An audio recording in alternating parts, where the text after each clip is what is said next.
After Keith's walk to Sycamore Gap, we stopped at Halt Whistle, had a quick coffee in the centre of Great Britain. Well, one of the two, because we've been to the other one, haven't we? Which was Dunstot.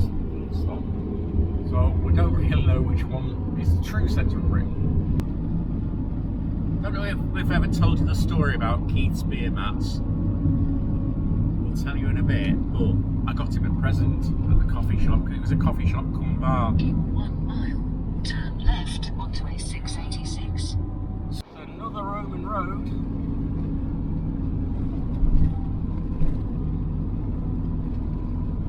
It goes on and on. I wonder if the Legionnaires ever said, "Are we nearly there yet?" When you were but a lad, Yes. you came on an outward bound course around this area, didn't you? I did. Driving along on the way to the park up, we spotted this little church. We're in Whitfield in Northumberland. That's slightly better view of it. One thing we've really noticed as the last few days have gone on is how much the leaves are changing colour. Over the cattle grid and into the cloud. What's cooking tonight for tea then?